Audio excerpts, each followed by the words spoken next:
in a constant state of fear and misery. Do you miss me anymore? And live in a constant state of fear and misery. Do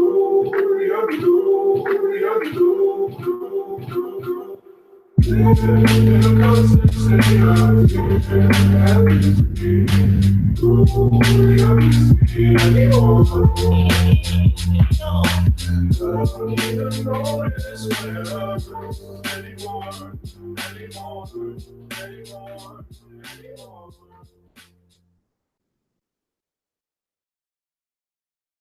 Alrighty, hello everybody. Today is Wednesday, March 20th, and we are bringing you Block Digest 166 at block height 568,000. Dead on, even number.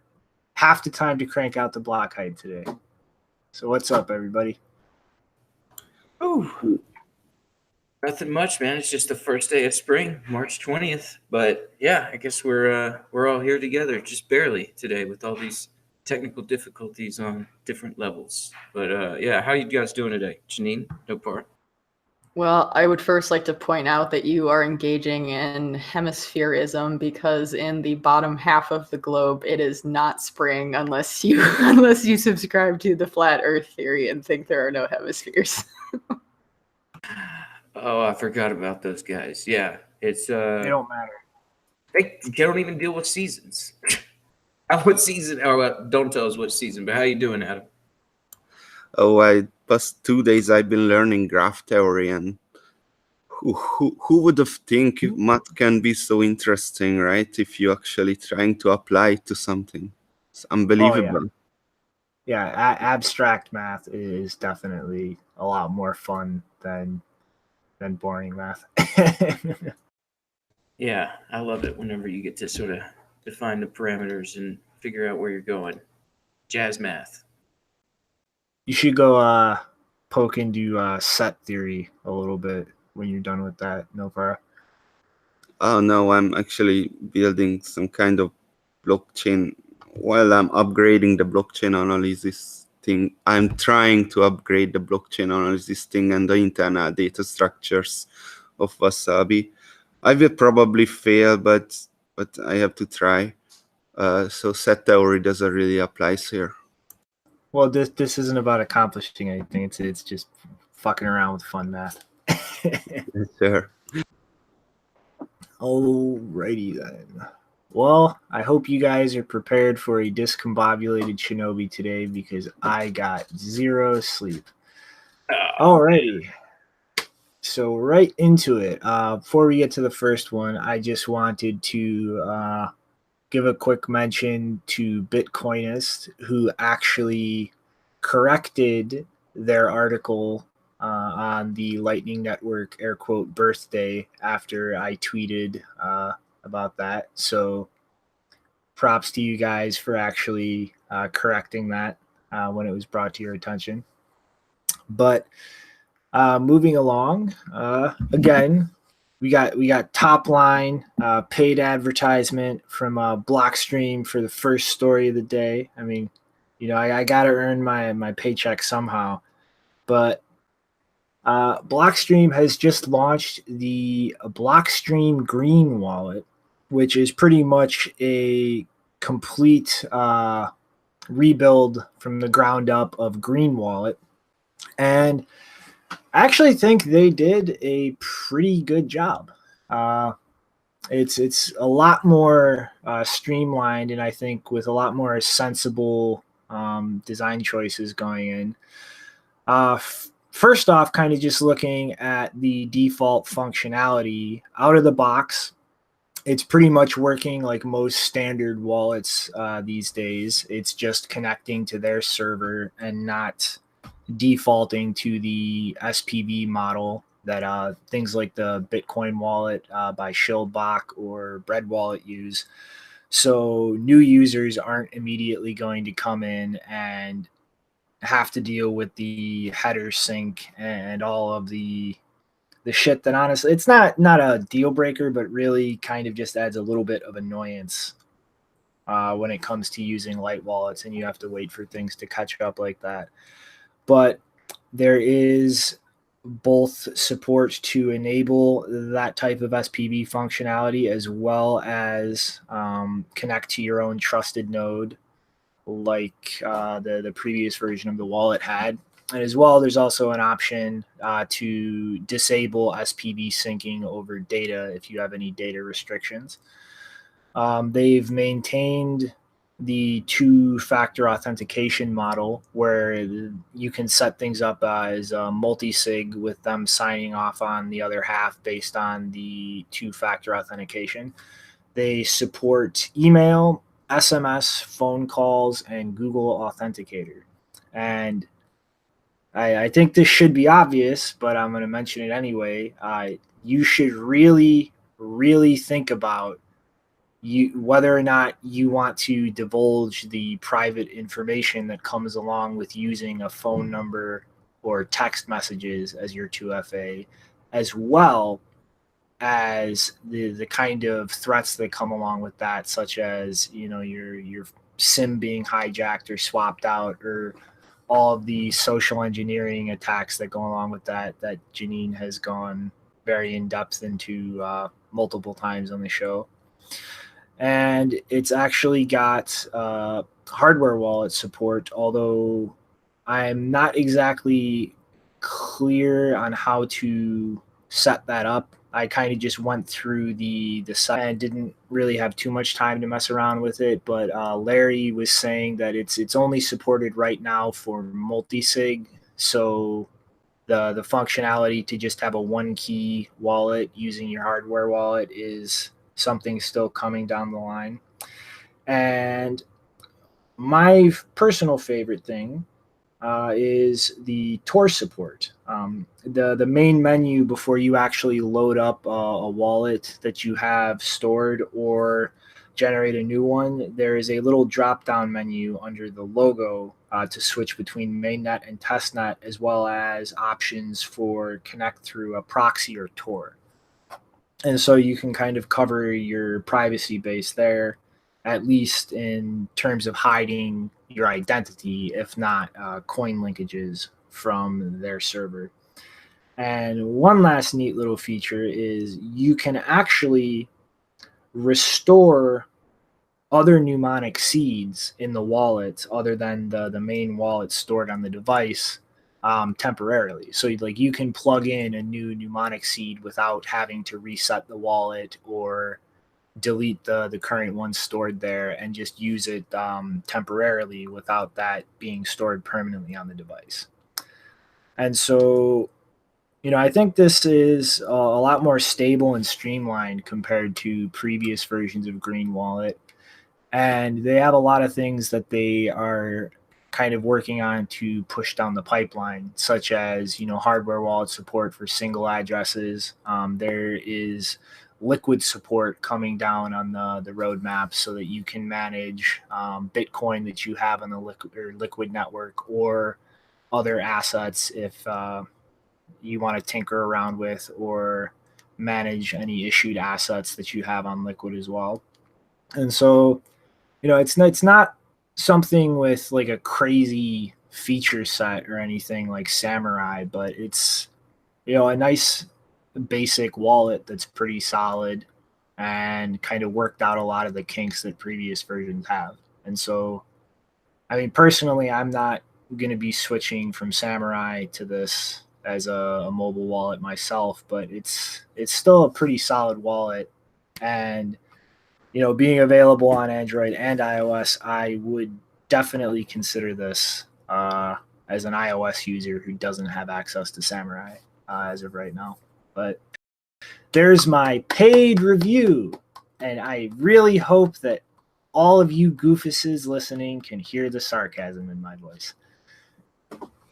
Oh, man.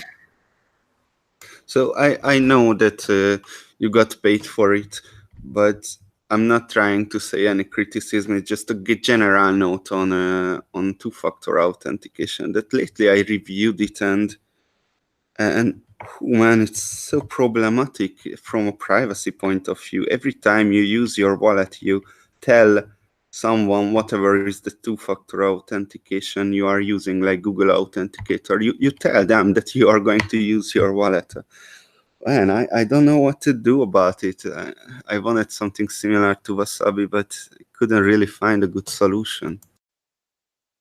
I mean, it's all about like trade-offs. Like, you know, that even from before Blockstream acquired Green Wallet, like their whole like design goal was to have something that kind of was more noob friendly and gave people like that extra layer of security that comes with that, and like the ability to kind of, you know, save yourself from fuck ups at the kind of trade-offs that comes with. Yeah, I mean, normally I don't use Google Authenticator for any 2FA stuff, but I assume that using like a hardware device for the 2FA is not an option for phones, because I don't think any of them have the same ports that would work for that. So Google Authenticator is probably one of the only options for a mobile wallet, but obviously for Wasabi, you could use a YubiKey or something like that. So I was thinking fingerprint. That is a bad reputation, but if that never leaves your computer, then it doesn't really matter. I don't know. We can move on from this. No, I guess, yeah, you're right. A biometric, like just your fingerprint, that doesn't sound that bad. But yeah, what about a tracer? Like, I mean, if it's got hardware wallet support coming down the line, you think maybe isn't that a 2FA device you could use? Yeah, I think that works too. Yeah, I think.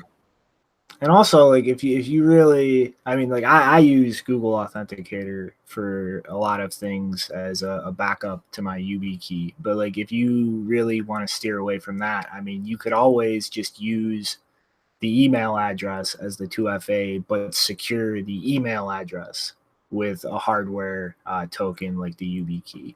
And so that way, kind of like. Well, no, I'm saying because like you would use the email as the 2FA for Green Wallet, and you would get the code through that, but you could secure your email account with a YubiKey, so that But you you kind cannot of get emails in a private way. Well, yeah, you can. You set up a VPN or Tor, go register a fucking email address at some random place, and just don't connect to it over the ClearNet. It doesn't matter. It's like still a pseudonym. It's still the same pseudonym, right? Well, yeah, I know, but problem. that's part of like the whole like trade-off in this feature. Like this whole thing is designed for like people who are okay with that bit of a trade-off for like the extra security. And I mean, like there's actually I completely forgot to mention this, but they still have the feature from older versions where you can actually set like a spending limit. Where you can spend up to a certain amount without the 2FA, and then after that, it will require it. So I mean, it's it's different trade-offs for like whoever wants to make them. These iOS guys that have been yelling about Samourai not being over there, yeah, definitely go for this. I mean, I've been fiddling around with it all morning. Like you're saying, it lacks some of the feature set from Samourai for sure, as far as like paynims and ricochet and a few other things I'm sure I'm leaving out right now. But I mean, it's super clean as far as the UI, and there is like these, like we're saying, there's a way to set it up to where it's it's really pretty set up secure. You get your mnemonic C. Like, I like everything about it. I mean, the model, like we're saying, as far as building out with a trusted node in there, that seems like something that's going to be important going forward in the future. So I guess I don't know any more to pitch in here. And Stop and Decrypt, I see you in the chat. If you mention Blue Wallet again, I'm gonna lose my shit, and I'm going to derail the whole show going on a giant rant. But if there is no more comment on Green Wallet, I guess you want to take us into the next one, Ginny? Yeah, so we're already on Fake Toshi. Yes. So, ladies and gentlemen, it appears that Professor Faustus has been dragged off the stage by the Blockstream and Core/Lightning Devils, aka he has been removed of his Twitter followers and suspended from Twitter as of, I think, March 17th.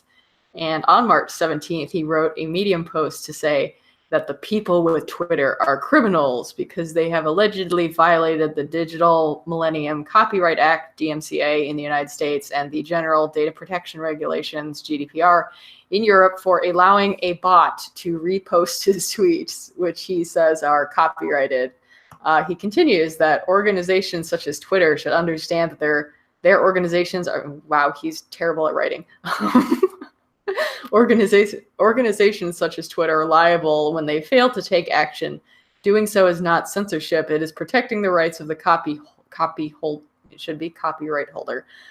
Free speech does not mean other people are free to steal your works. Free speech does not mean privacy can be abrogated to the dustbin of the internet socialist system that seeks to create the tragedy of the commons on a grand scale. He then proposes that Twitter charge micropayments for tweeting as a way to combat trolls.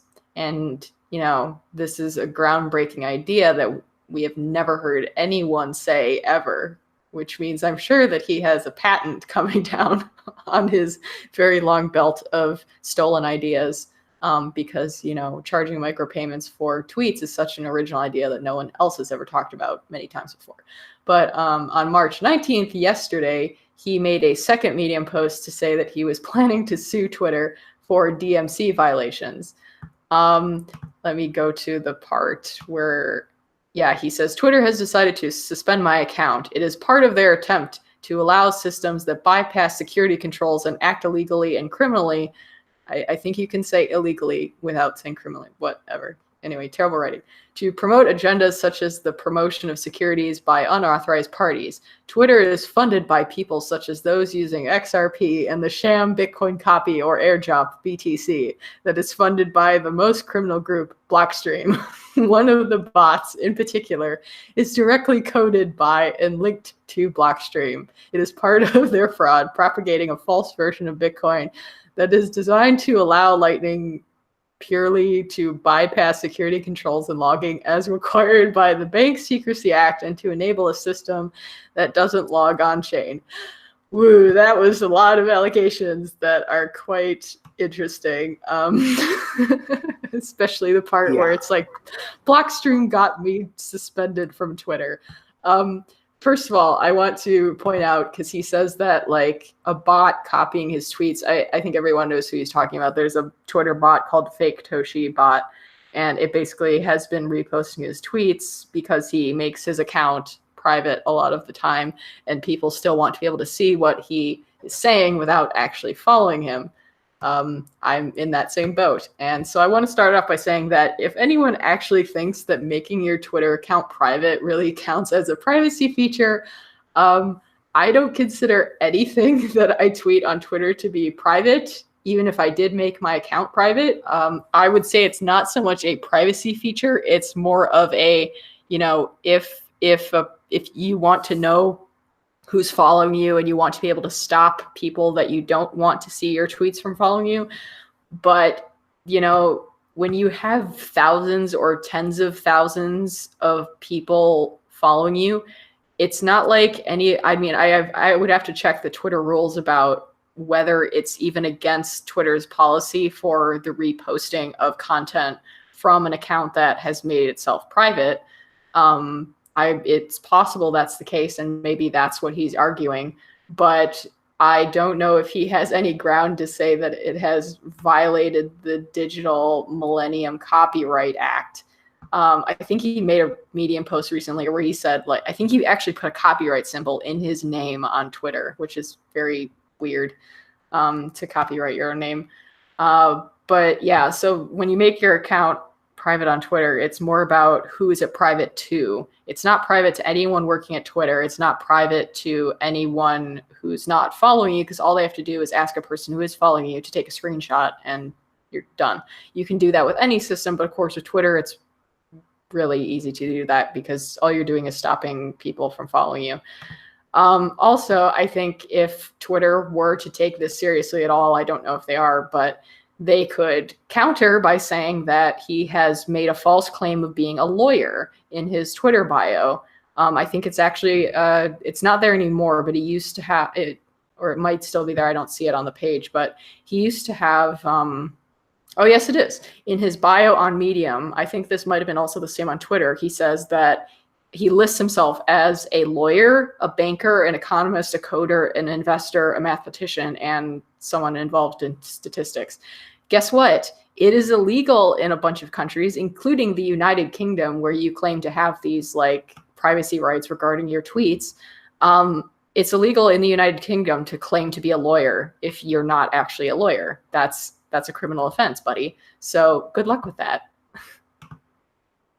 Yeah, Craig is a complete and utter moron. I watched an interview yesterday with him on some Bcash show, and he claimed that like what's the two stupidest things? He claimed that there is no way that you could lose a pre-signed transaction but still keep your keys.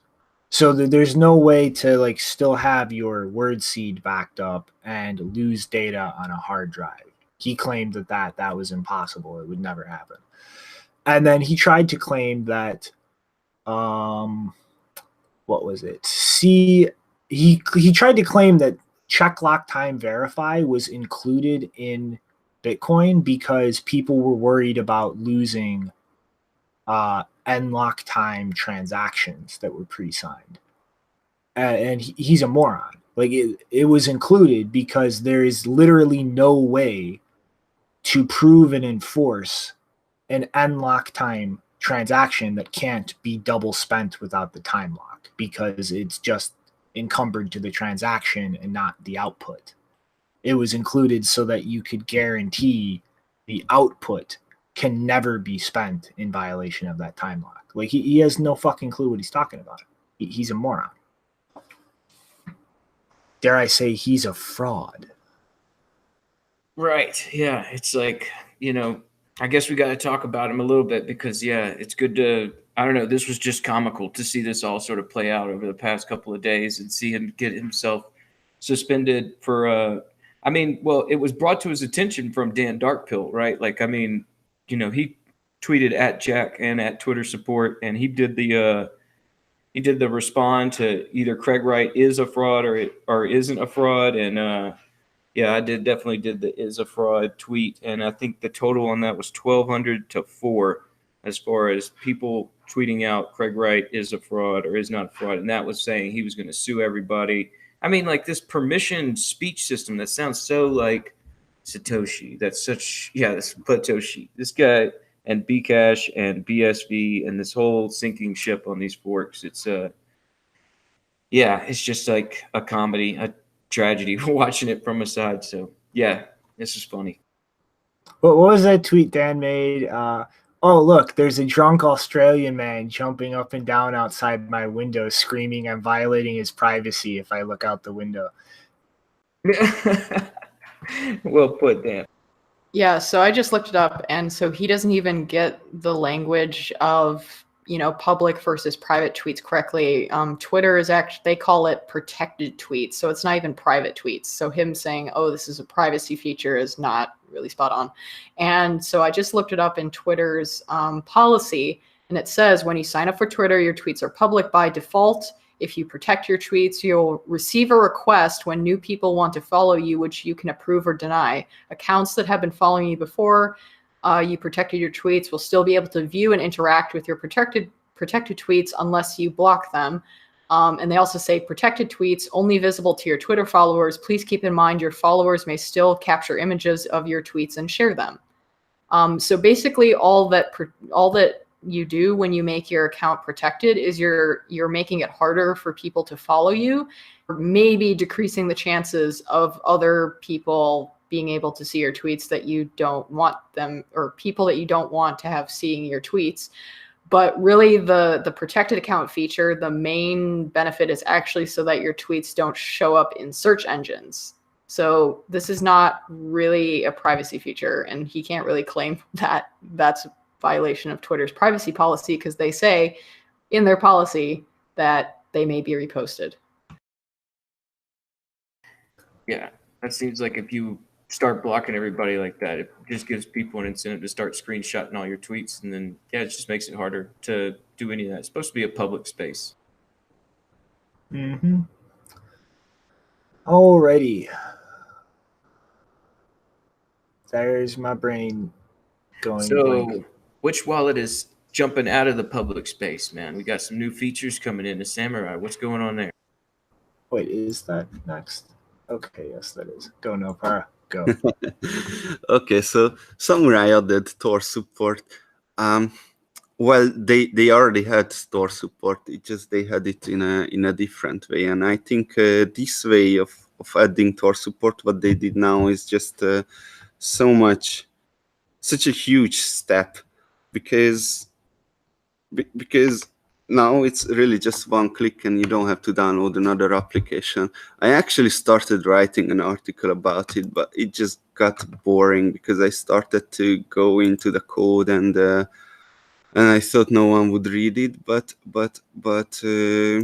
there were a few things I'd like to read it from.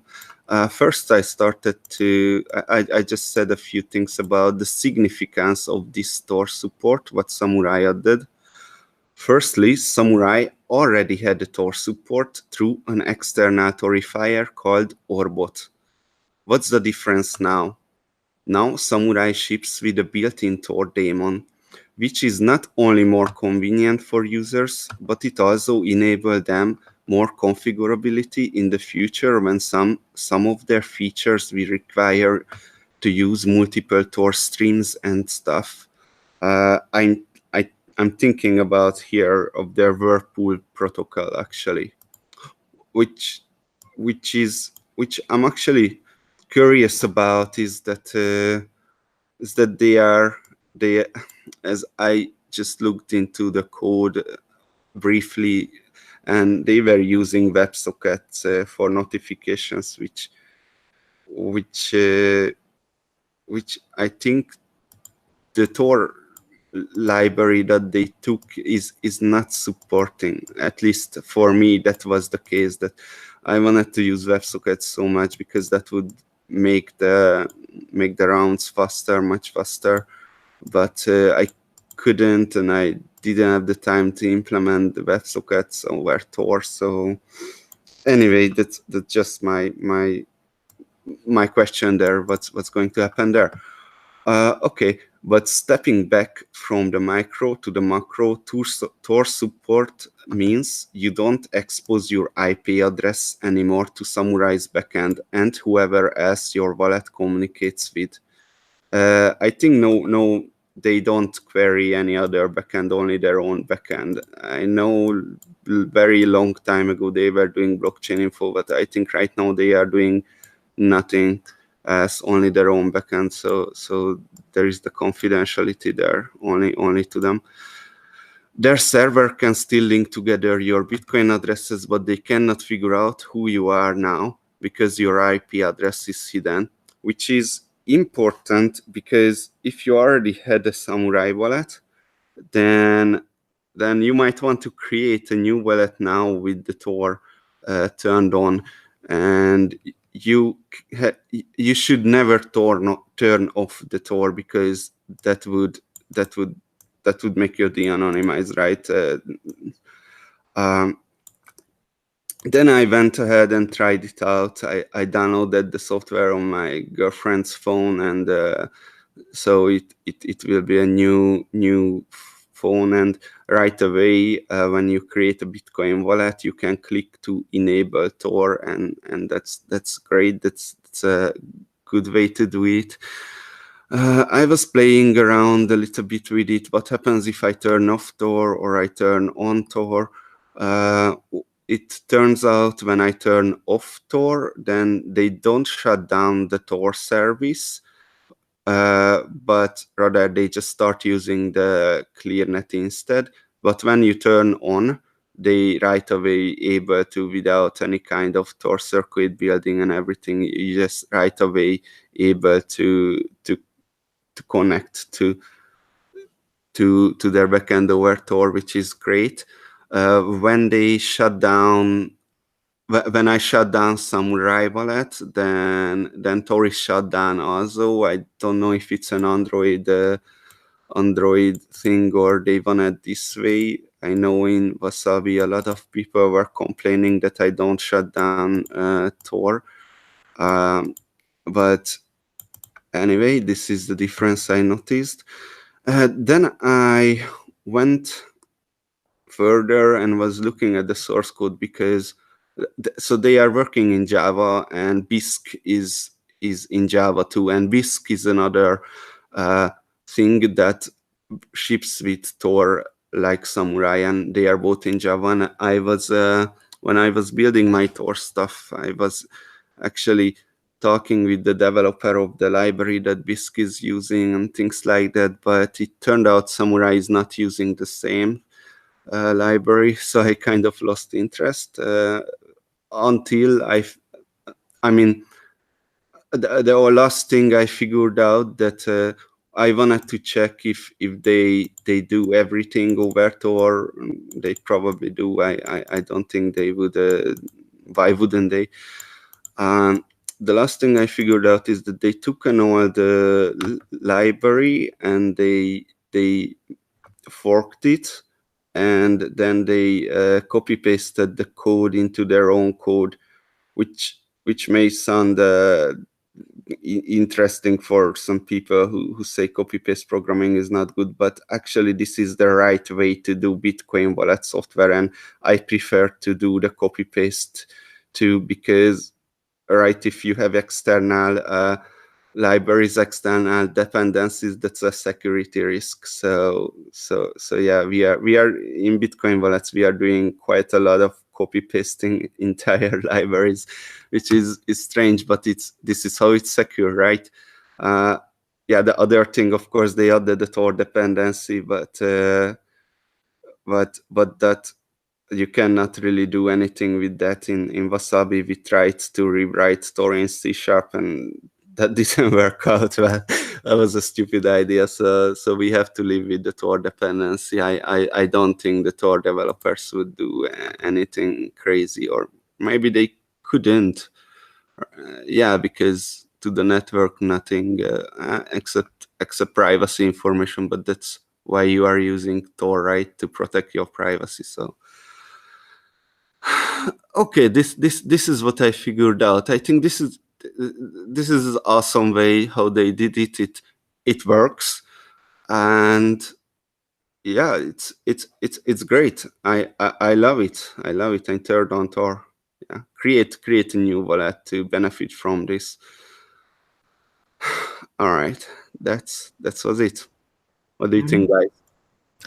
I think like I've been waiting for this for a while, and I'm like, things like this. I like to see shit like this pulled into the actual like program that's using it, just because like there's always things that can go wrong when you're depending on connecting to like a separate client for something like Tor. Like something can go wrong in one program or the other, like the connection can hiccup. Like there's not like a guarantee that they're working in lockstep, where like when you pull it into the actual code base, like that's like, okay, if something fucks up, it's fucking up in the whole app. Like you're not going to have Tor go down and like Samourai continue to function. You know what I mean?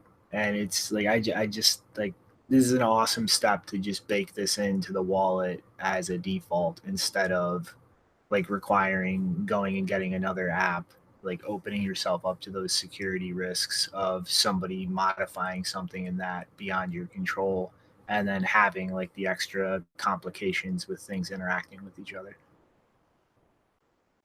Yeah, I mean, we are very sensitive on how the apps are using our battery, right, on mobile phones, and that's why I didn't even turn on the Tor on the old one, with the Orbot one, on the old Samourai.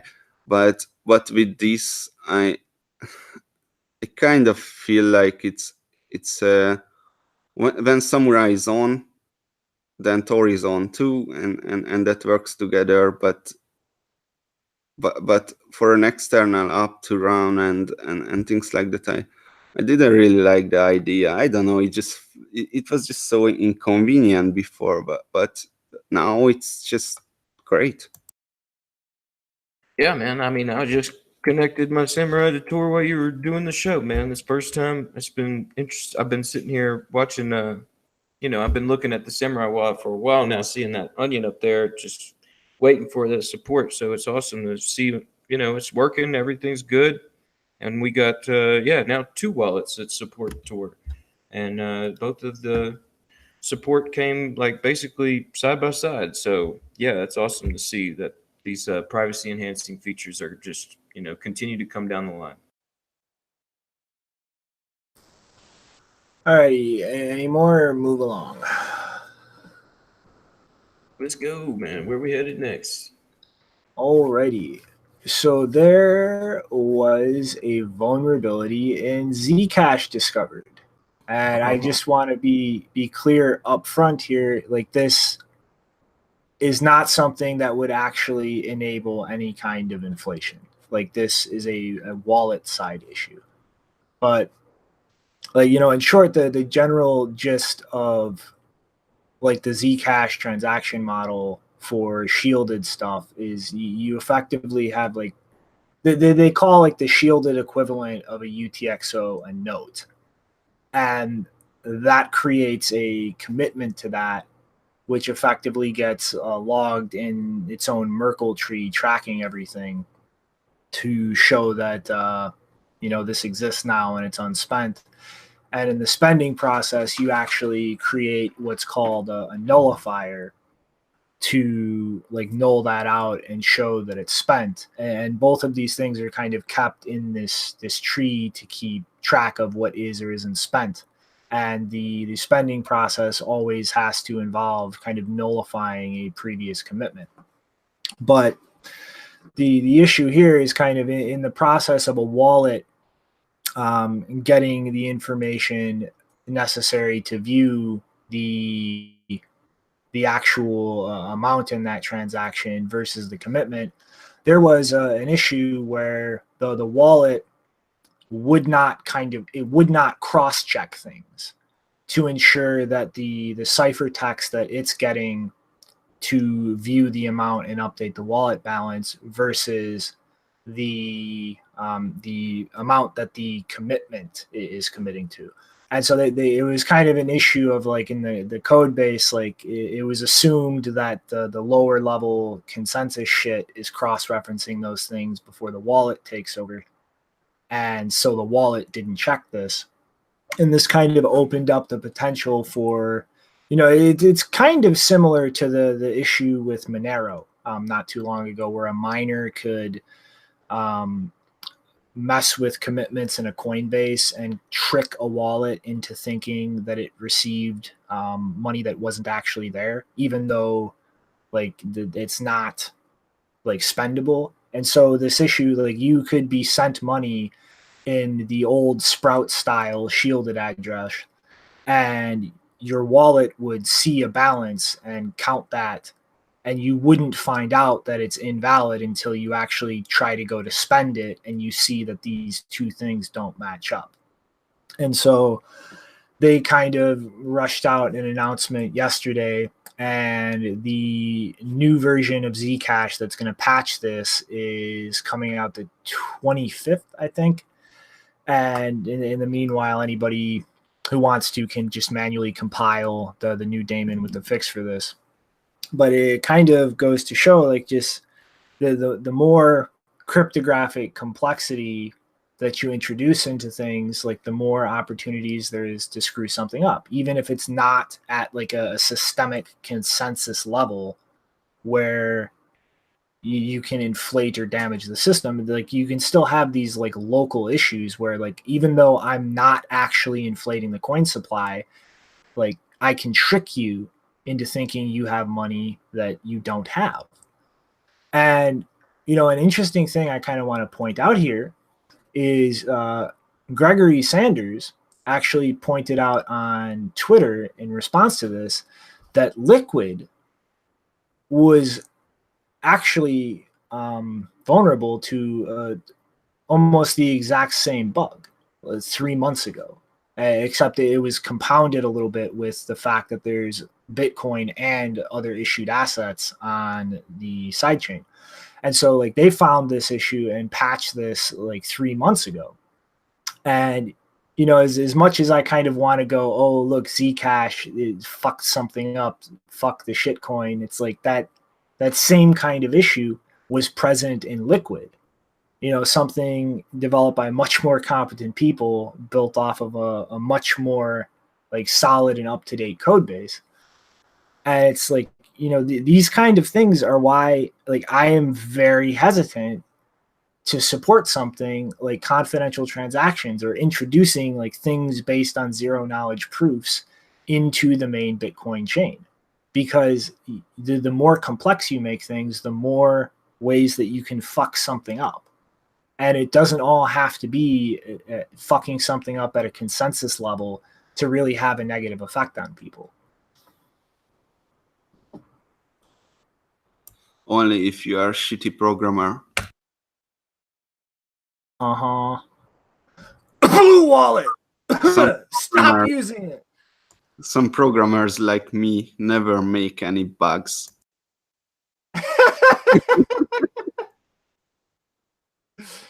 Really? I seem to remember watching you try to fix a whole bunch of bugs last year. That's a feature.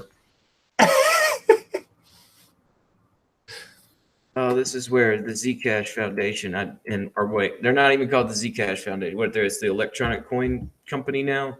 They, this whole idea of just being able to create this little closed source system where, you know, you're going to be able to put everything out. You're going to dictate where things are going. And I mean, there's always going to be somebody coming in there to show you something that you haven't even looked at. That's the biggest problem with, you know, going through all this code and compiling it, and the next thing you know, there's something you missed, and that's where open source thrives. I don't understand how that's supposed to actually. There's always gonna be a problem.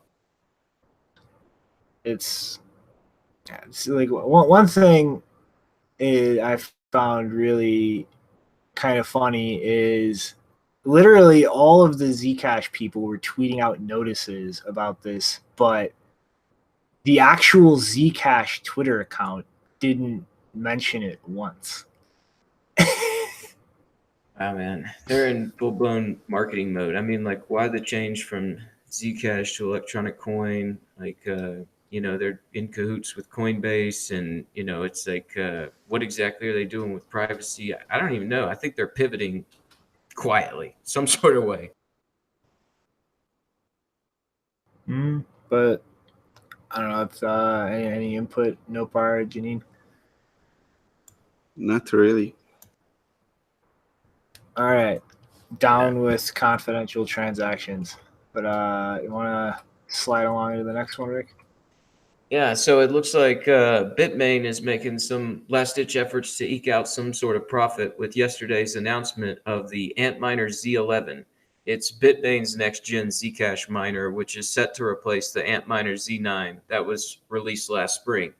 Some quick specs for the miner, and these are just as advertised, which at this point in Bitmain's history, I take that with a grain of salt. But it's built with a 12 nanometer chip using bare die tech for better heat distribution.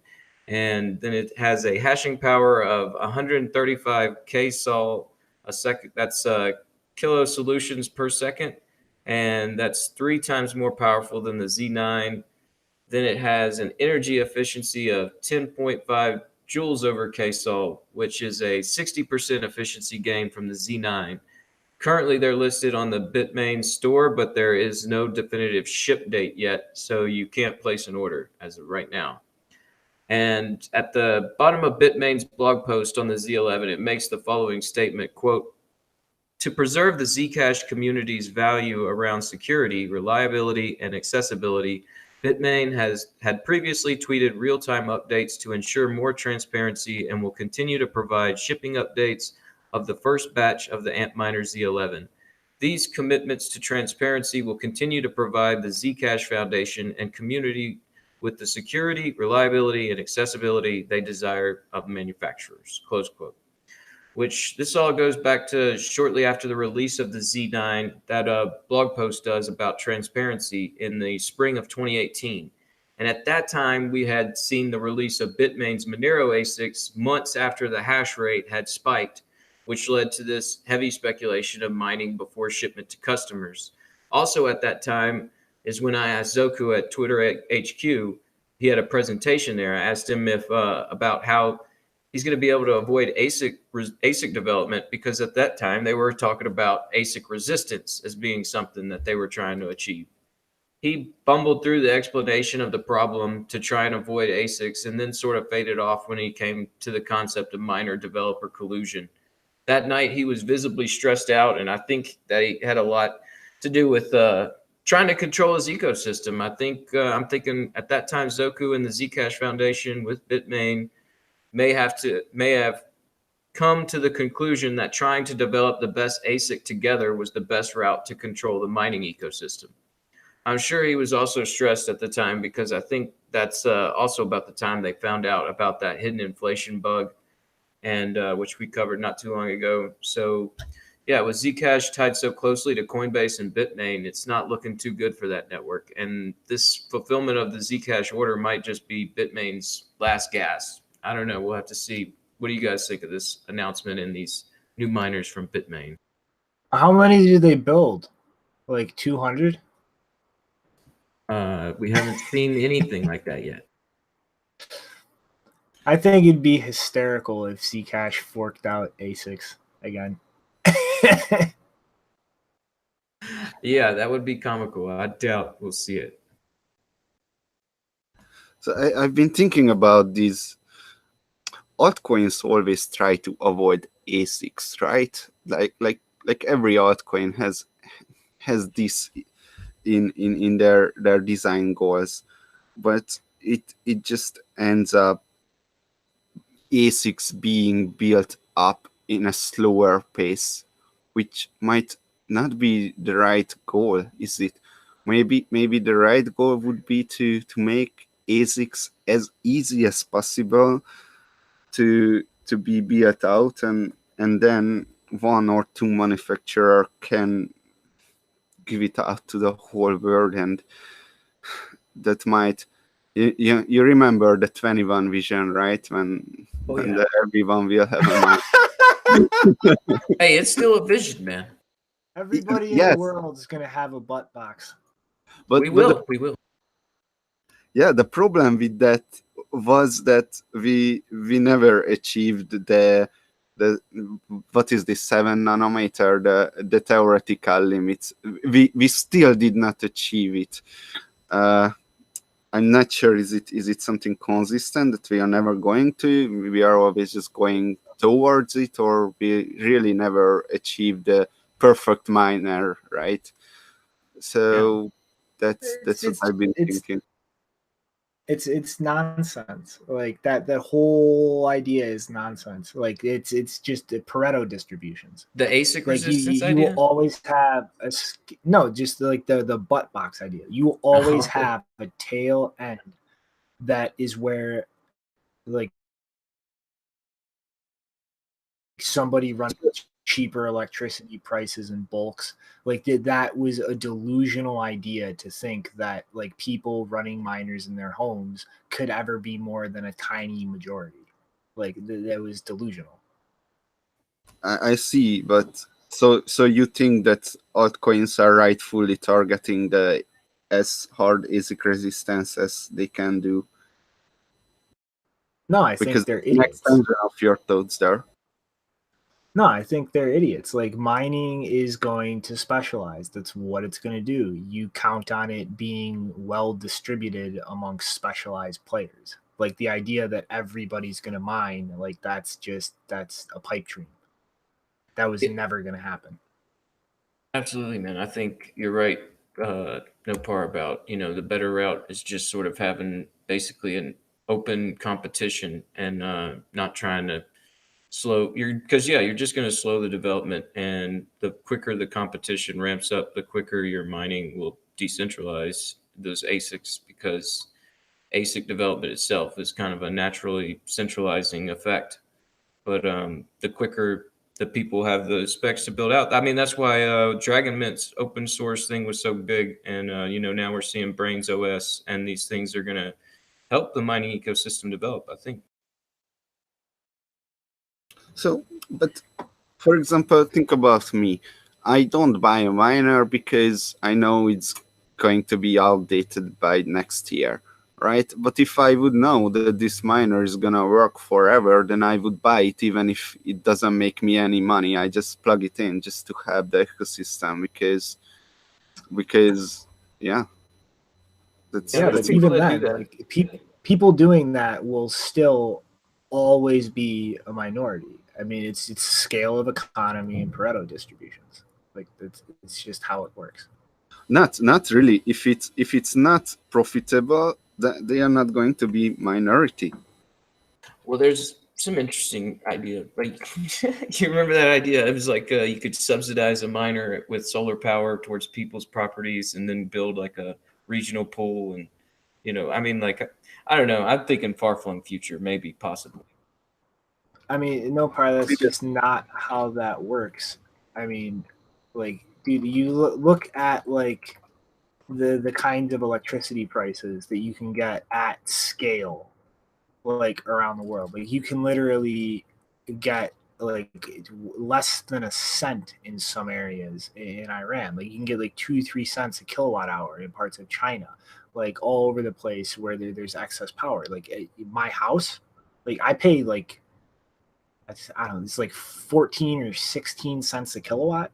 You're literally talking like 160 times like the kind of electricity price is what I'm paying versus what you can get as a large bulk purchaser in areas. Like that will never, like, people at home will never like dominate mining unless we just brick ASICs and try to stop ASICs. Like, it's just not gonna happen. I don't think anybody's saying it's going to dominate it, but yeah, some use case. I mean, like, for sure. I mean, there's a lot of people that do it just because, like, no part is saying want to help the network. All right, so what's this other miner we should be paying attention to? Scam alert! Scam alert! Scam alert! All right, so this is like, I would love to be proven wrong here, but like, I'm just calling it. This is a fucking scam. Although I do want to take 1 second to point out that in the show notes, if you look at the On Miners story, it's a Berkshire Hathaway company, Business Wire, that's covering this launch. I just wanted to point that out there. But this company, On Miners, is making the most insane claims I have ever seen made by a mining company. They're claiming to have an endothermic miner. And like, for those who don't know, endothermic means it's literally taking in heat and converting that to power. Like, it's converting external heat, it's absorbing it and turning into power. There are two ways that you can do something like that. You can do it through a chemical reaction, which requires a fuel source. Like, once all of the materials undergoing this chemical reaction are spent, you need to replace them because you can't continue the same chemical reaction. That's not possible. Like, with something like this, that the cost of that would be retarded. The other way that you can do this is temperature differential. So kind of like how a lot of heating and cooling systems work. But the issue with that here is that you need to maintain a big temperature differential along something. Like, you need to have like a coil or something where it's getting very hot at one end, but bleeding off the heat at the other end so that it doesn't even out the temperature, because that temperature differential is what creates a current and allows you to actually gain electricity out of that. Okay, so that's a potential way you could do this. But here's the thing. The smallest of the units that they're selling is about the size of an Antminer S2. Now, I don't know how many of you have ever seen one or were mining back then, but it's about the size. It pretty much take like a normal sized computer tower and make it a little wider and flip it on its side. And it was about that big. Okay. Now it looks to be about that size. And it's claiming to be multi ASIC. It's claiming on Bitcoin a 140 terahash a second hash rate. That's literally as much hash rate as 10 S9s. It's also at the same time in this device claiming to have 38 gigahashes a second for Litecoin, 5 gigahashes a second for Ethereum, 230 kilohashes for Monero, 1.3 terahashes for Dash, and 1.1 megahashes for Zcash. So they've somehow smashed all of these ASICs for all these different things into something the size of a computer tower or a little bigger. And they're charging $4,500 for it. And here's the real horseshit. They're claiming that the power consumption is 600 watts. My desktop takes 600 watts. Literally, it took a 650 watt power supply to power my S1s, like each one, back when I actually was still operating them. 600 watts to power the equivalent of 10 S9s.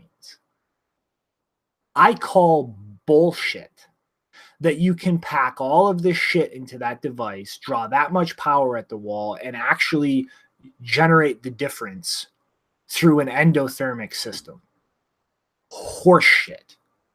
Like, this is the most blatant bullshit mining scam I've ever seen.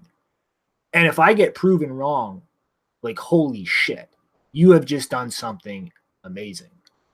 Because I'm looking at this and I'm seeing nothing but bullshit. I worked at a company, and at that company, I was building a software, but let's call it a box now. I'm not talking specifics. So I told them I can build this box in half a year, and it's going to be great, and other people will be able to build on top of that.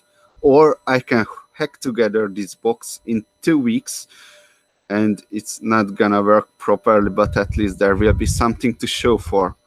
So what do you think they choose? The 2 weeks, and next day I saw in the fucking news that the box is going to revolutionize this and that. So by extension, I think that's what's happening here. Did you just try to pass off the plot of Silicon Valley as your own life, Nopara? No, this really happened with the software, but I don't want to name people now. Yeah, be wary of the revolutionary stuff, especially when it comes from the mining ecosystem where, there's lots of people taking risk and, money flying around. And just always be careful when it comes to mining hardware and the stats being displayed and what you're being ordered. And everybody should be precautious, and they've always have been. So, now I guess we're just starting to see, we're starting to see an uptick in everything that has to do with the space now, as far as seems like. But, last word is, like, absolutely do not buy this. If you hear anybody talking about buying this, slap them in the face and explain to them this is a scam. But on that note, Janine, what is developing in Switzerland? Woohoo! Woohoo! Sorry. So before I get into the details of the story, which is a lot of, like, most of the we accept Bitcoin type stories, it's not actually as exciting as it sounds, but some background, probably none of you except for maybe either of these retailers, but Digitech and Galaxis are actually part of the same joint stock company, which is Digitech Galaxis AG, and that's mostly owned by Migros, which is the largest retail company in Switzerland. They're mostly known for their supermarket chain, which is really popular, but it covers a lot of product categories besides just food and kitchen supplies. And I think their sales is like 30 billion per year or something.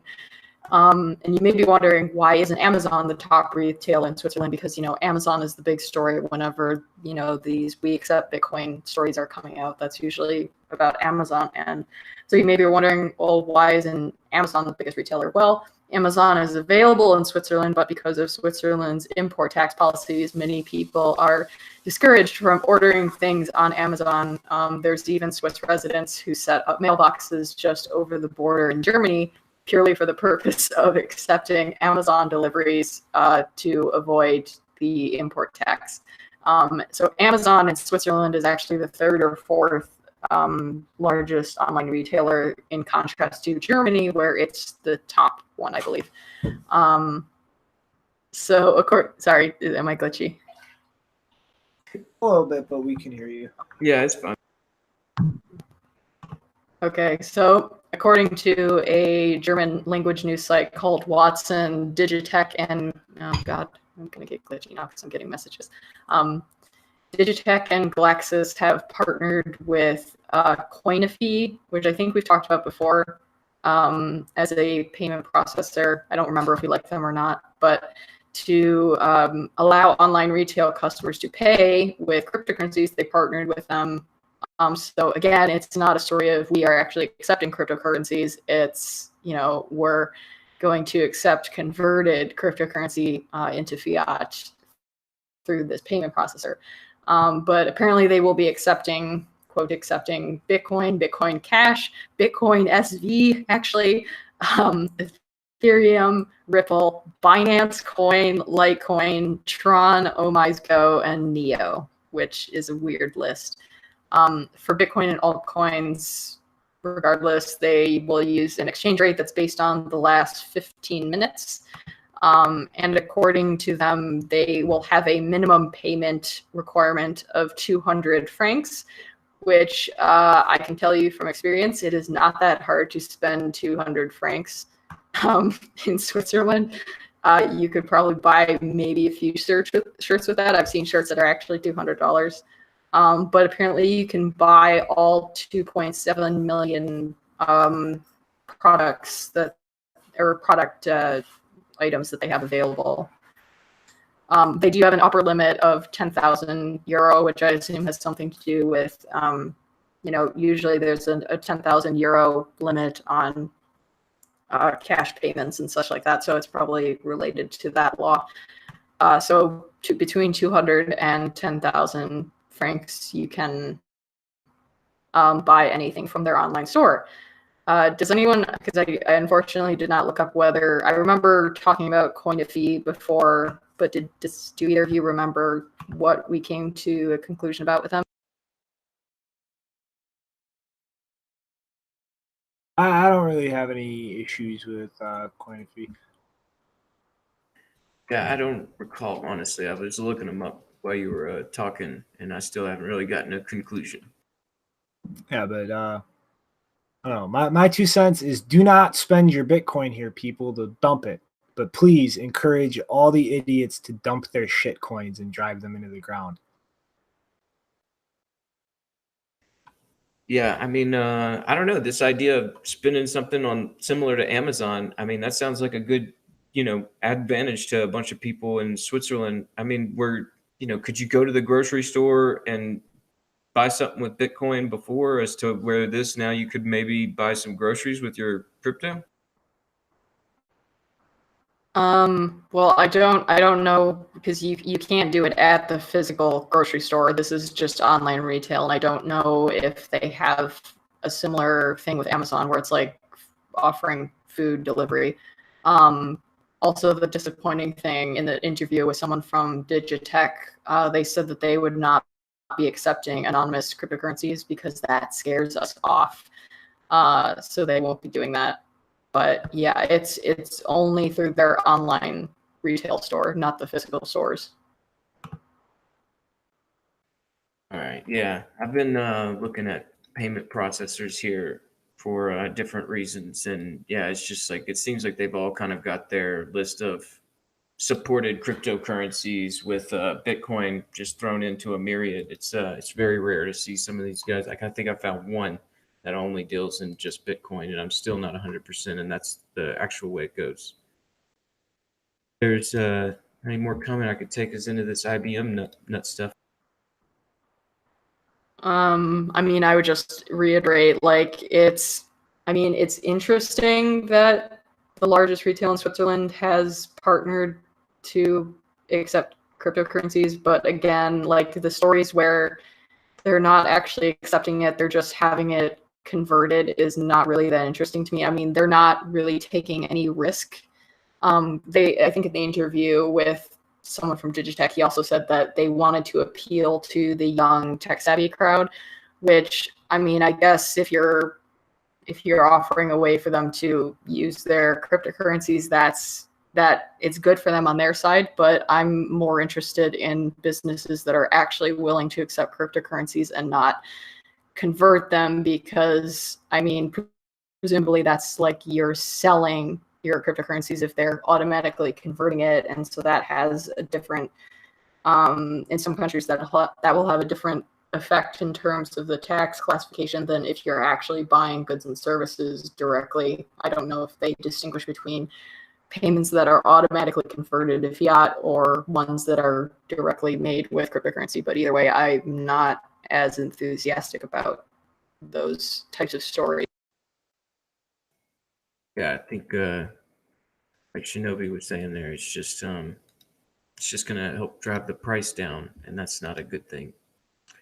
But let's go into something else that's not too exciting, but just kind of just a big puff piece, I guess. So IBM has been in the news a good bit lately as it relates to our space. Just last week on episode 164, we talked about IBM building out a custodial solution for digital assets, which sounded like there is something they could do on that front, but it's still just an announcement, and there's not many details tied to it.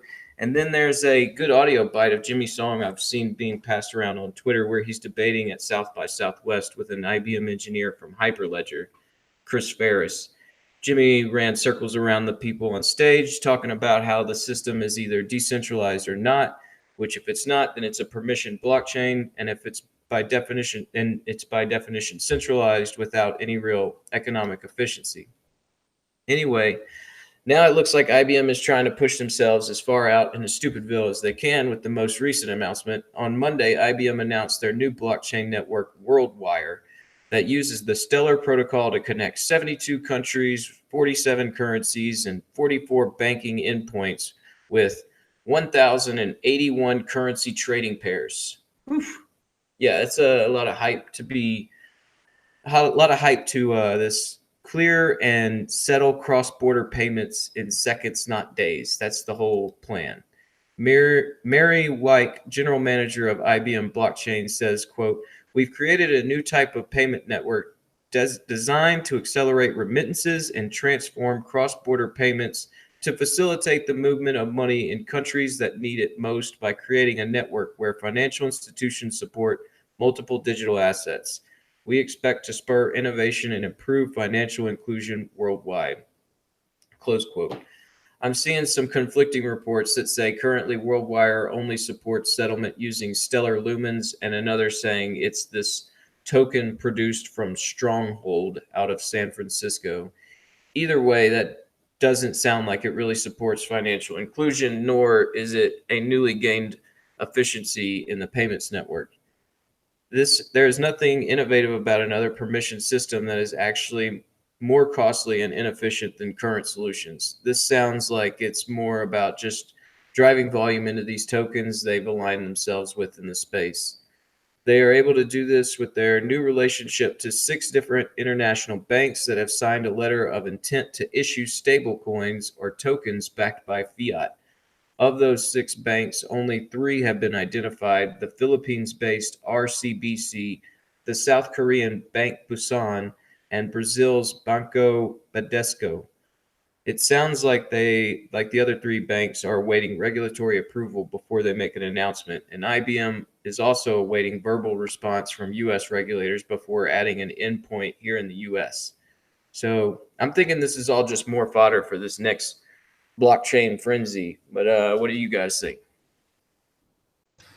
I think that this obsession with putting stable coins on all these shitcoin networks is just absolutely like retarded. Like all it is just a promissory note. Like if you're not going to put it on something actually scalable, resilient, like, you know, decentralized, what's the fucking point? Like, move it into something like Liquid. Like there's like, even if you're not going to literally put it on Liquid, there's the Elements code base that you can create your own chain for. Like, there are way better ways than putting it on some unscalable piece of shit like Stellar. And it's complete and utter nonsense. Like this, you know, like IBM is just going down the fucking stupid hole, like you said. Like it's just trying anything they can to get buzz and investment when they really seem like they have no clue what the fuck they're doing. You guys heard about Richard Gendar Brown? No. He was the CTO of IBM. Probably it was a long time ago when I checked. He became a blockchain proponent, and he has a really interesting blog about blockchains. I wonder if he's doing something with this project. And anyway, yeah, he went to R3 as was working there. This was a side note here. So he started to walk down the path towards stupid though. Well, there is something he just wrote an article, and well, be in no doubt, blockchain for enterprise is real and it is here to stay. But if you are doing it on Ethereum, you are doing it wrong. So at least you would agree with his position on the second part. Yeah, I'm guessing he's a Tron guy or something, or an EOS fan. Yeah, but I mean, there's two things you want out of these systems. You want scalability and sustainability, and you want to remove control. And like if you don't have scalability and the ability to sustain it, and you're not removing control in some way, then what the hell do you need a blockchain for? Like you there's no efficiency there. Like it just in and of itself, it's a means to remove or weaken control over things. And so if that's not your ultimate goal, then all you're doing is building a Rube Goldberg machine. Yeah, man, I think IBM and all these major players, these traditional guys, like a lot of them kind of, they get fleeced. I mean, it's still pretty much just a board of guys that have been playing these old institutional games in the way that things have been played for a long time, and they get somebody in that office that tells them, hey, you know what, the future's in stellar lumens, and they buy it. And then we got a big, player in the marketplace from traditional sectors that's just like buying the wrong, he's just buying the wrong chain, doesn't understand what's going on. Yes, since we are on topic, I just want to point out that Keybase was a bad solution because they just added a new function that's called wallet, and that's doing Stellar Lumen. Yeah, Stellar is like in that What Bitcoin Did interview with the guy that created Stellar, and like because he was involved in Gox, they were saying like, yeah, they had raised a lot of money, and that was all mainly for marketing to try and drive adoption for the chain. And it sounds like they've just been passing it out. So, yeah, maybe we should move along because we do have a few more things. And this is kind of just goes right into this whole stablecoin discussion. So now that stablecoins are all the rave, the new crypto czar is here to throw some cold water on the party. On Friday at South by Southwest, the SEC senior advisor for digital assets, Valerie Schnezpinick, I'm sorry, I should have checked that before I got on. I'm sorry. Said stablecoins could raise issues under security laws. Quote, I've seen stable coins that purport to control price through some kind of pricing mechanism, whether it's tied to the issuance, creation, or redemption of another type of digital asset tied to it, or whether it is controlled through supply and demand in some ways to keep that price within a certain band, close quote. She goes on to mention how these kind of projects where there is a central party are controlling the price fluctuation over time are getting into the land of securities.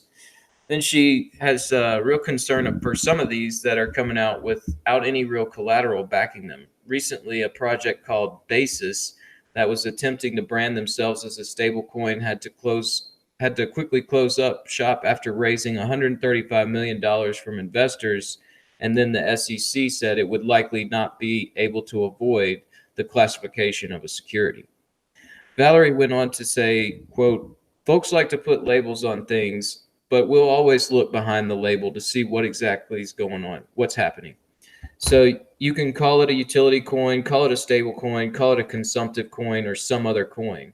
We're going to look at characteristics, what's the economic reality, what's happening with the transactions involving the coin, and we'll give it the label that it deserves under the law," close quote. So after this verbal language on Friday, it's pretty surprising to see IBM show up with such a powerful intent to move forward with their bloated stablecoin plans.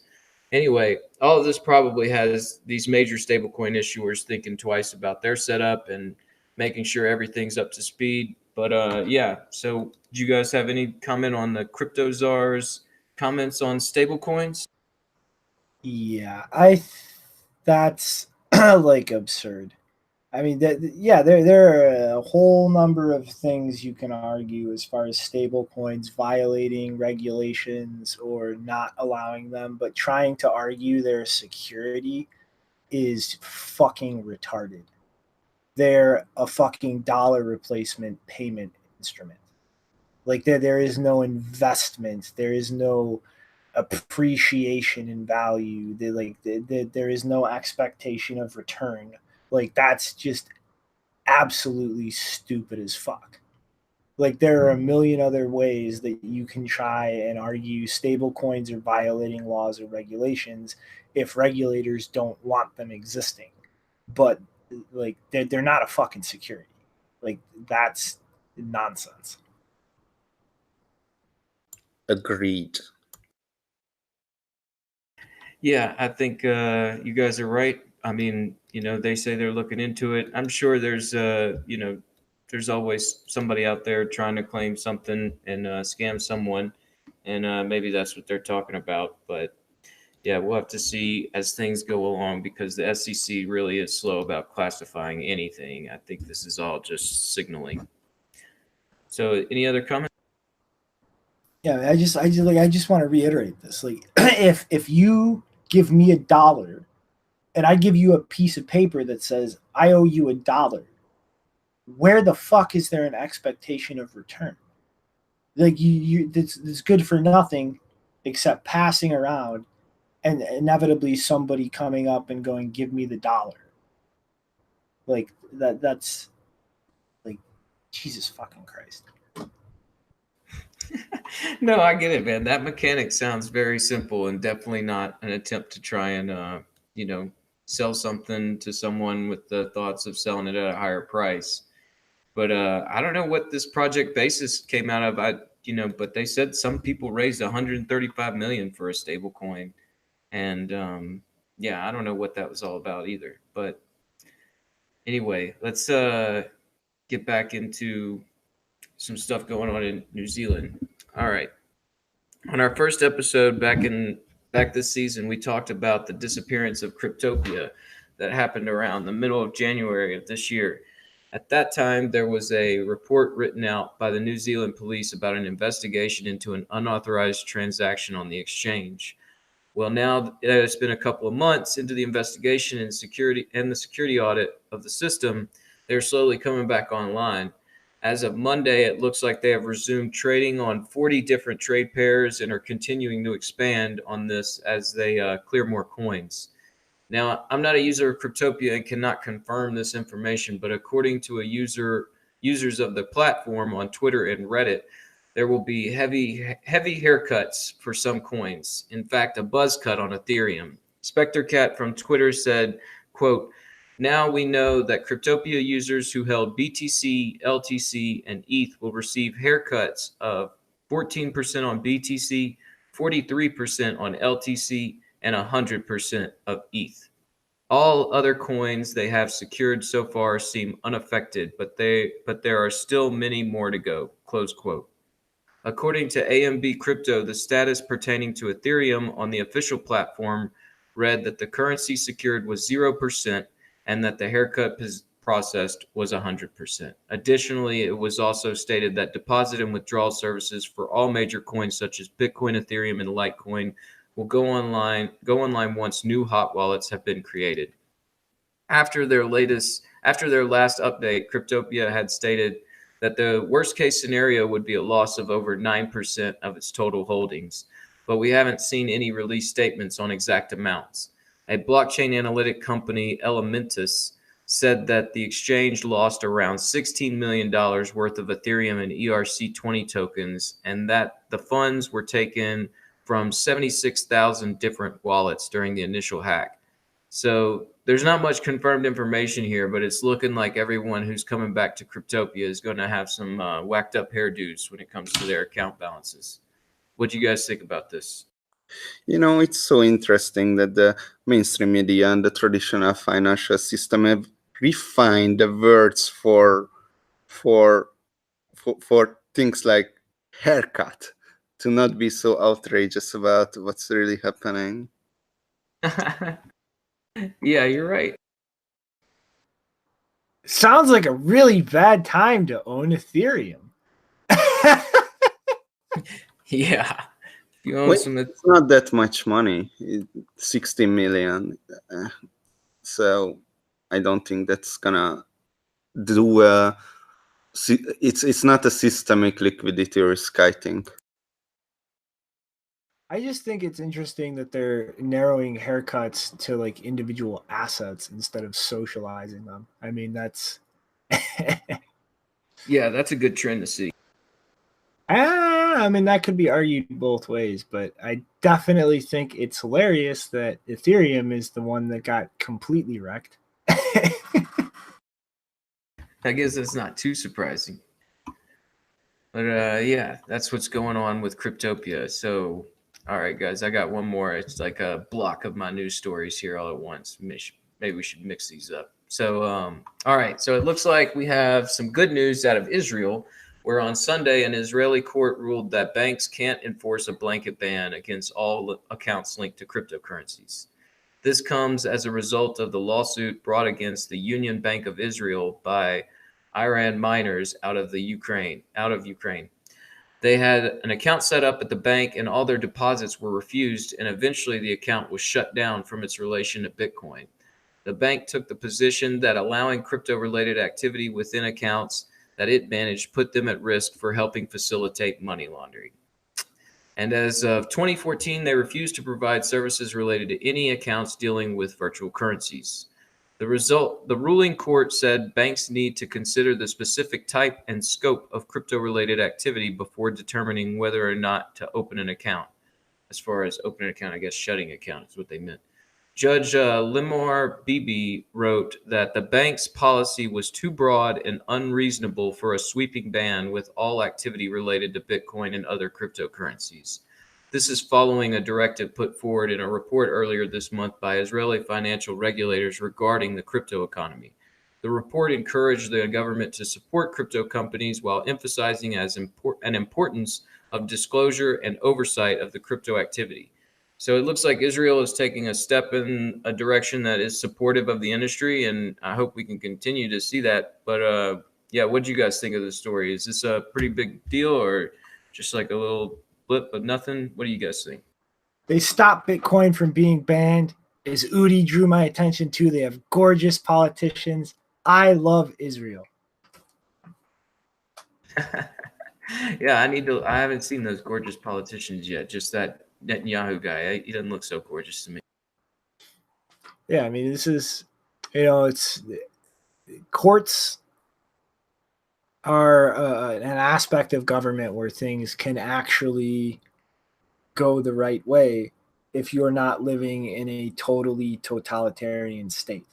And I mean, I think like we've seen this proven a number of times in the ecosystem where countries that still have some semblance of freedom, like some institution, some company tries to do something insanely outrageous and just blanketly sweeping, and through the process of taking it through the courts, like it's just completely overturned, and they're effectively told like, no, that's completely unreasonable, you can't do that. And like, you know, whatever your opinion is about governments, about, you know, your interpretation of rights, like this is an area where there is a chance to actually like fight against overreaching government bullshit. And we've seen it proven a number of times that that can actually be successful. Like this is just the latest incident of that actually being successful. Yeah, we've definitely seen these different jurisdictions pick different sides, and those that are at least a little bit, you know, in the know or enlightened about the subject matter will understand that, you know, yeah, this blanket ban attempt is something you really can't do, and it's just going to hurt your economy. So, better to take this reasoned approach. So, what is going on with this Citibank story, man? No more input on Israel. No part you need. Nope. Come on, start an argument about governments or something, like, for fuck's sake. Yeah, it's hard because you cannot really. You never have any idea what's really going on, right? So you just makes yourself look stupid because it just never what appears to happen is happening. That's why I don't really talk about these things. Look stupid, yell at people, argue. We got 34 minutes left. Like, come on. Yeah, it was a weird news week. I mean, I don't know. These things usually you see more stories and we can argue some stuff, but I don't know. Not too much to argue on this one. All right, Citibank. So, like, how long ago was this? I want to say, like, a year or more ago, Citibank announced that they were piloting their own cryptocurrency, Citicoin. And if I remember correctly, we actually tried to file a number of patents related to it to try and work out how they could actually apply a cryptocurrency or a blockchain model in their business. And they have decided that this is just no. Like, they're not going to do it, and they've officially shut down the project and canceled all plans of actually trying to continue expanding and actually integrating this into any consumer products or any serious aspect of their business. And it's pretty interesting given that this is kind of right after, relatively speaking, JP Morgan announced the launch of the JPM coin, where they're effectively trying to do a very centralized and locked down stable coin based on the US dollar, with hints at potentially stable coins for other fiat currencies in the future. And I think this is like we're kind of seeing right now one bank that got into this very early and spent time actually experimenting with things kind of realized that this is a dead end. And we're seeing a bank like JP Morgan, which kind of pushed off actually even acknowledging the space, let alone thinking about it seriously, just trying to jump into the hype train without any real forethought or planning. But Citi has pretty much, you know, the gist of where this decision came from is kind of just, it boils down to network effect. Like, and we can already see, like, just looking around at this ecosystem, like why they made this choice. Like we have the Tether, the Circle, Coinbase stablecoin, the Gemini stablecoin, fucking Paxos, all of this shit that IBM is trying to launch on that shit coin, Stellar. This JPM coin, like Ripple trying to do all this crap. Like everybody is trying to replicate their own network from scratch. And they have to grow that network effect. It actually has to expand, create more nodes in the network, more people actually utilizing it. Otherwise, it's effectively useless. And at the end of the day, like this is like we're literally seeing the internet, the development of the internet play itself out over again. Like Bitcoin was developed. It has dominated everything. It started way ahead of the curve in terms of developing and growing that network effect. And all of this shit competing to try and outdo that, it's like one thing makes a tiny bit of headway in doing that, and then 10 more things pop up to try to compete with it. And like you're not going to actually be able to unseat the thing that has the dominant network effect. And so they've just decided, fuck it. Like we're not even going to try. Like we have a network effect in the SWIFT system, in the current payment processing systems. So why are we going to try and unseat this, create something new from scratch when everybody and their mom is trying to do that and try to replace it when we could just improve upon SWIFT? Like they have it. It has the volume. It has over 11,000 members on the planet. It's processing $200 billion a day. Like, let's just improve this. And they haven't kind of thrown blockchain away completely. It's in this payment context. They've decided it's a dead end and a waste of time because it's just, you're not creating enough of a value add to really try to unseat something like SWIFT in terms of network effect. But where it does make some semblance of sense is not in payment processing, it's in settlement for trading. And like this is, you know, I mean, just look at Liquid. Like this is the whole rationale behind Liquid, is that consistent, like predictable settlement system for arbitrage trading, for asset trading between cryptocurrencies, stable coins, like other kinds of equity or security assets that people may issue in the future. And like that is something that there is a big enough value add to start to try to unseat like the incumbents that already have that established network effect, because they're just crazy inefficiencies and frictions and middlemen in all of these other systems. I mean, like Bruce Fenton, it like points out every time he gets a chance. Like there's literally one company in the United States that actually has custody of all the securities. Like it's literally this central thing with layers of different companies on top of that are tracking what individual people own, boiling down to this company. It's just all of these middlemen and layers of bullshit and red tape you have to go through to actually accomplish anything. And in that context, like a blockchain actually does like create value. It creates an efficiency that can start trying to fight uphill in the way that Bitcoin does and has very successfully, in my opinion, against like the pre-established network effects.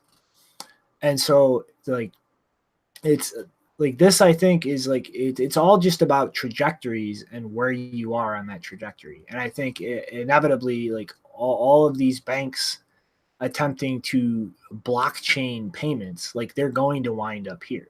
Like Citibank is just ahead of the curve because they were one of the first people to start down that curve. And when you really like look at it and think about it, like I think my logic in this is very airtight. Like it's very sound logic. And I don't think you can actually like in a consistent way with reality, try to argue that what I just put forward is wrong. So one thing there is that, yeah, your logic is very sound there, and you're not going to get any disagreement there. Just one small correction, that JP Morgan is not that new to the crypto space. In fact, I remember in 2013 there were the headlines like JP Morgan files patent for Bitcoin style payment system. JP Morgan files patent for Bitcoin killer currency, and things like that. And then in 2014, when Jamie Dimon came out that, well, it's just not going to happen. We are never going to allow it. Government's never going to allow it. Then the memes came after that wait, what? JP Morgan is working on a shitcoin and their CEO doesn't like it, or things like that. So it's pretty odd.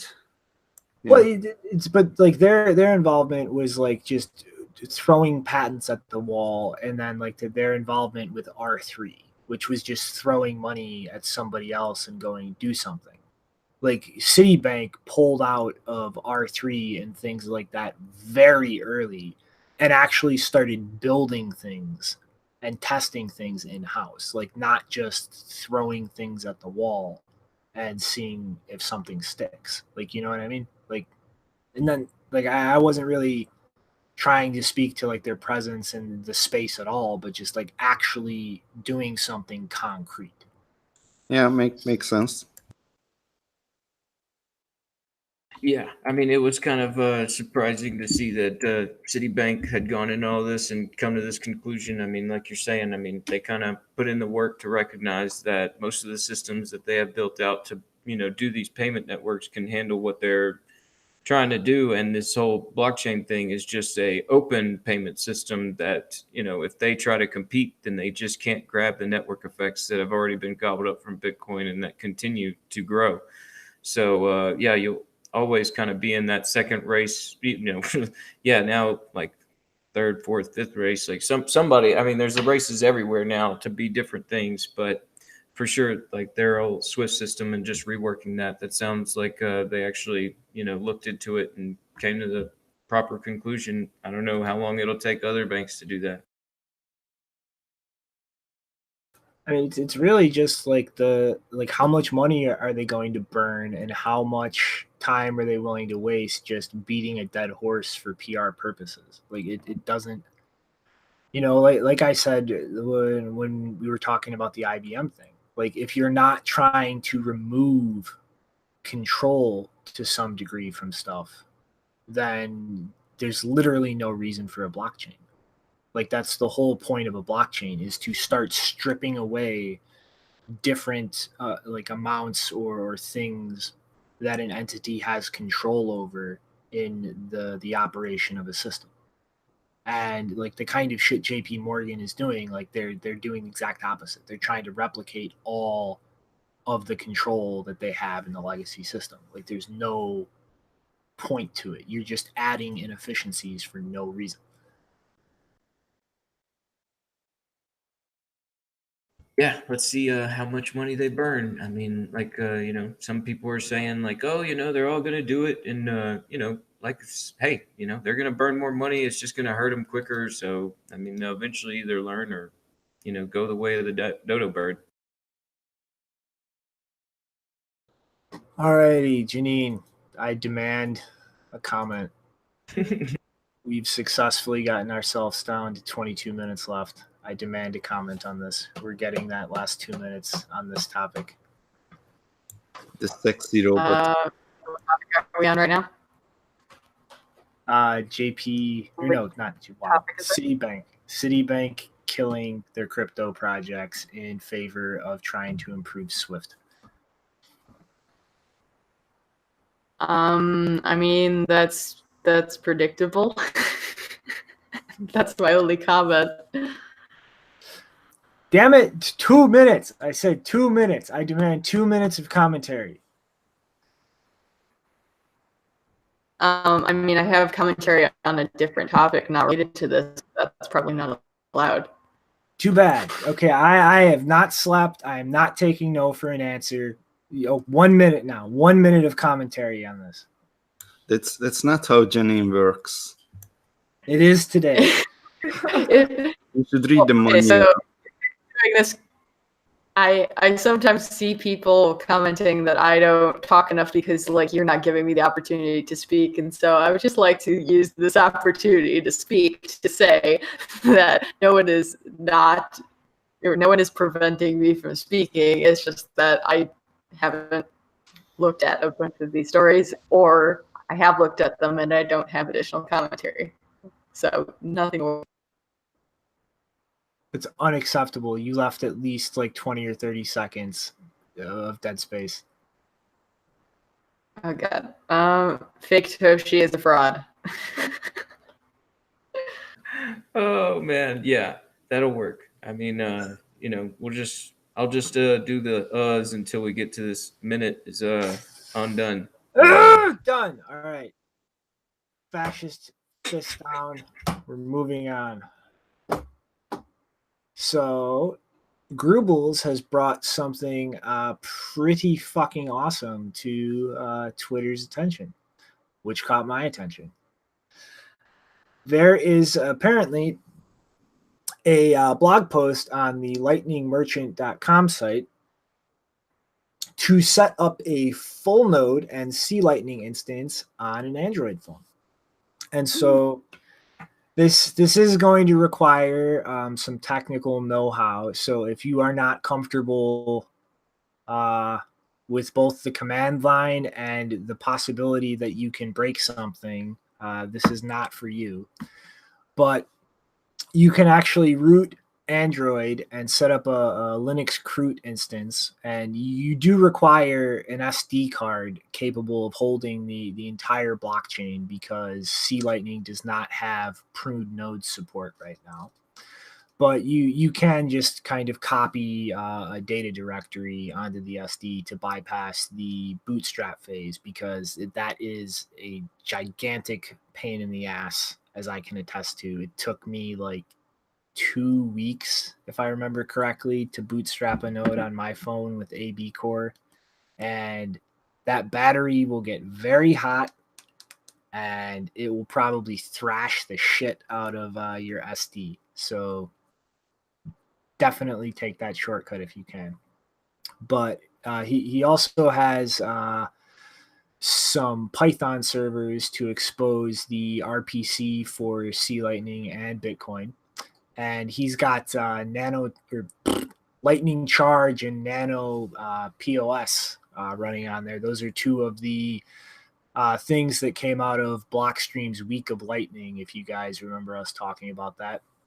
And he has, on a Moto G5, apparently gotten around 2 days of battery life while letting Bitcoin and Lightning run in the background. So, like, honestly, that is pretty impressive in terms of like getting that kind of bang for your buck energy wise out of a device like a smartphone. And the obvious caveat is, of course, if you do not have an unlimited data plan, do not do this with anything but a Wi-Fi connection. You will regret it when your cell phone bill comes to due. But this is an awesome fucking thing to tinker around with. And it is the perfect demonstration, just like AB Core was when it first got pushed out. Like, you can run fully validating software on a phone. Like, it's not the best user experience. It's definitely something you can't do without an unlimited data plan, but like the hardware, the device, it can do this. Like this is something that is feasible now. It is feasible in the future. And it's the perfect demonstration that like people shrieking that every user fully validating things is not a realistic or practical goal. That's a horseshit argument. It is. It absolutely is. You just have to look at Moore's law in a rational light. instead of acting like it's magically going to have quantum computers with fucking fairy pixie dust that'll store the entire state of the planet Earth on your fingertip. It'll improve things enough that the costs that are required right now to do this keep getting cheaper and cheaper and cheaper and more widely accessible until everybody has access to it. If we don't go doing stupid shit like put everything on the blockchain. Like, it is possible. It's possible now. It's going to be possible for more and more people the more time goes on. We just have to think long term. And shit like this that you can literally do right now is just the perfect demonstration of it. So anybody out there who actually likes tinkering around with like low level shit like this, actually hacking things onto places they're not supposed to go, as most people like to argue, like, give this a shot. Like, I definitely know I am, because I have like fucking like 5 different old Android phones sitting around, and this is definitely my next pet project.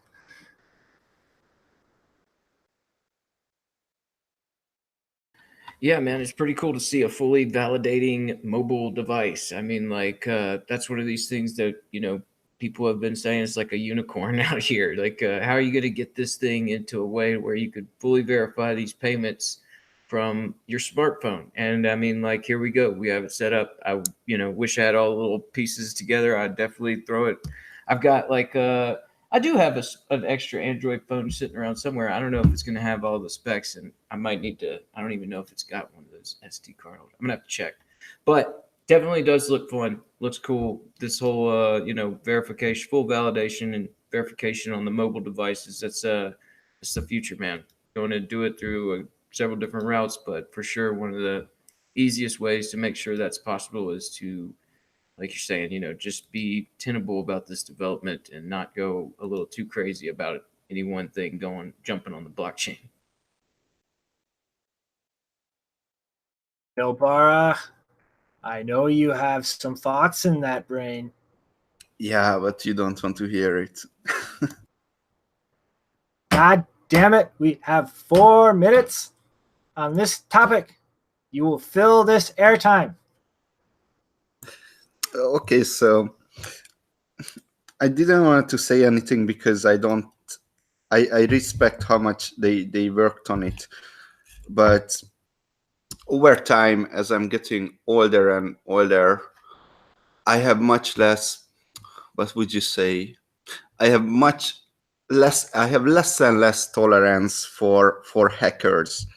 For example, compare this with Samurai's Tor feature. Samourai worked as much on the Tor feature than the guys on this, and while it looks like what Samourai did is like a small thing, but they did it in a way that people can just do it in a properly, right?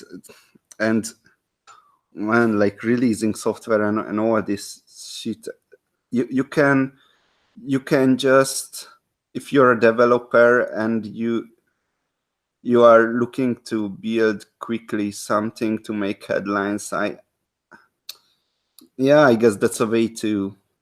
I just that's not my style. Yeah. Sounds like I'm going to get the Samurai developers, and we're going to spend the next week trolling you for saying there is a proper way to do things, just on principle. You're getting memed. That's what I said. What they did, that's the proper way to do things. Who says what the proper way is, man? Or the proper way is what people can use, like without People configuring can use this, man. Without downloading Python 3 and figuring out that you should have downloaded Python 2. Man, I really don't have tolerance for this hacking around with weird shit lately. Sounds like you just got the issue of the attack surface of the mobile device. Is it like where if you got the hardware all built out and the software built out, you could kind of limit that? I'm gonna take wasabi and put it somewhere you don't think it should go, just to fucking push your buttons. All right, dude. I You mean, need some sleep, man. I mean, look, wasabi is only for self-defense, but whoever does anything with wasabi is not up to us. So it's up to you what you're doing with wasabi. It's up to me where I put my fucking sea lightning client, punk. Okay. Yeah. Alrighty though. I think we stretched that out long enough and silly enough. Yeah. You want to take us into the update on the shirt bits, Janine? Yeah, so if you remember, we did a special edition episode with Chris Stewart from Shared Bits on September 25th, 2018, where we talked about monetization of API services for businesses, and that monetization would be done via Bitcoin.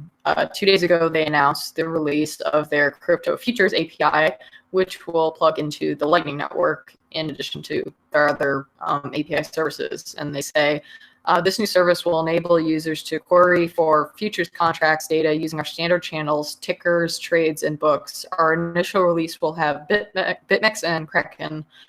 And so using this monetized API, they claim that you will be able to create, refill, and receive refunds for market data subscriptions, which they currently offer for now these two crypto exchanges, but also the National Football League and the National Basketball Association. On both BitMEX and Kraken, they will offer support for the BTC to USD contracts, as well as the ETH to USD contracts. And on BitMEX, they will also offer support for ETH to BTC contracts. And there's some variations in whether they offer support for the monthly, quarterly, or perpetual contracts for each pair. And if you want to find out more about how they work, this or in general how their API services work, there's, I believe, links in the Medium post that go to instructional videos if you're interested in. Yeah, this I am really interested to see, because I think this is like one of those like types of API data feeds that actually does have some kind of monetizable value. And this is kind of just opening the door and seeing, like, are people going to be willing to pay for this kind of stuff? Like, are we actually going to be able to build out and kind of transition into like business models in a way that's profitable and makes sense? And I think, like, this is one of the perfect places to start. Like, anybody who's seriously trading is definitely going to be monitoring prices all over the place. And now you have this to actually start building tools around and putting all of that in a product or software where it's easily accessible and digestible. Like, will people actually use that and pay the tiny fractions to access this data? Yeah, I mean, I like Short Bits, the model as far as, paying for data streams with Lightning Network. That sounds like an actual use case you'll see being built out. And, just doing these futures markets in the spot price. I mean, they've been doing, some sports betting figures and just statistics for different sports. And so now to actually see some of that data being drawn from the space and being used and being sold with Lightning, it's all really interesting. It's good work. All right, I demand more commentary. 7 minutes. Come on, chop people. I mean, we can talk about the shit going on between Jonas Schnelly and Samourai a bit. Yeah. All right, extended Because final thoughts. Extended final thoughts. Okay, so if anyone hasn't seen, Jonas Schnelly has once again brought up a comment from Greg Maxwell that was made many months ago about Samourai Wallet and the fact that they send your addresses back to their server because, as everyone knows or should know if they don't already know, Samourai is a light wallet, which means that in order to offer you the service of the wallet working, they have to send it back to their server. That's just what they do. Luckily, it's over Tor, which we were talking about today. They've enabled native Tor that for sending, broadcasting transactions. But yes, some information from your wallet gets sent back to their server. Now, whether you think that that's a good trade-off to make in your privacy or security model is another question. But I don't think anyone can legitimately argue, as apparently someone has decided to argue today, that Samourai should not be considered a privacy-focused wallet just because that's what they currently do, even though they have plans to let you broadcast Samourai transactions to your own node, and I think they might even build their own node software just for that purpose. But Jonas Schnelli has decided to bring up this comment from Greg Maxwell again, and he says, Samourai wallet, is it true that you send all addresses to back to your server? Now, anyone who hadn't seen the previous tweet that he made many months ago, back in November, would think maybe this is a new thing, but actually they have already addressed this. So for Jonas Schnelli to present it as a question that they have not answered is misleading. He is the one being misleading here. Two, he then, if you actually read further down the thread, I don't know if you want to bring it up, Shinobi, but in the thread he actually says, sending back all addresses to your server is a valid architecture. So he is not saying that wallets should not be doing this. He is saying it's a conflict with privacy. I think Samourai would agree that it's in conflict with privacy, but for his claim to be that they cannot, it's misleading to call them a privacy wallet is, I think, going too far. So it says you're claiming to be a privacy-friendly wallet to thwart censorship, which is misleading to your users. You couldn't not answer with yes, no, which anyway, people can't write tweets. He's basically saying, you can't claim to be a privacy-friendly wallet if you do this, which, okay. So you're just going to throw out all of the other work that they do to improve privacy. Like their main focus is to improve anonymity on chain. Maybe they could do better in terms of the data that you send them that doesn't actually end up on chain. But yes, that's something they can improve. But to say that they're not a privacy wallet, like out of the entire ecosystem of wallets, I think they're one of the most focused wallets in terms of privacy. So I called him out for that. Some people said that, me bringing up stuff with his own company is whataboutism. But the thing is, I wouldn't have brought it up if his allegations hadn't already been addressed in the past multiple times. His main claim is that they are trying to hide this, the fact that they do this. They've said it multiple times on Reddit. They've now said it multiple times on Twitter. I don't think they're doing a very good job of hiding it, if that's their intention, as they keep answering this question over and over again. So I don't exactly know what Schnelli's intentions are with repeatedly bringing this up. If I was in his position, I would say, well, Samourai wants to build a hardware device, or at least build software to work with a hardware device so that people can connect to their own node in order to fix this issue of, privacy with Samourai servers. So I would say, I'm working at a company who's building hardware devices and working on node software. Why don't I partner with them to help them with that? See, that's what a business person would do. They would say, they have a specialty in building privacy-focused Bitcoin wallets. We supposedly have a specialty in building hardware devices. Let's team up and fix this problem. But no, instead he would like to criticize these, he's criticized Casta, and regardless of whether that's legitimate or not, he's criticized a bunch of wallets recently, apparently not with the goal of working with them, unless that's a very weird way of getting across that intention. But I'm really disappointed with the way that this has been handled. And seriously, are we really going to say that Samourai wallet calling itself a privacy wallet is misleading? Yeah, this whole thing, all of this shit traces itself back to years ago them using the blockchain info API, which was during a closed beta where they were explicit in telling people that, to start building up the code base. So that's the very root of all this. And like the recent shit, it's like there is on-chain privacy. There is the privacy of linkages on the blockchain, and then there's privacy on a network level. And to say that a wallet making huge strides in improving your on-chain privacy isn't a privacy wallet is just fucking retarded.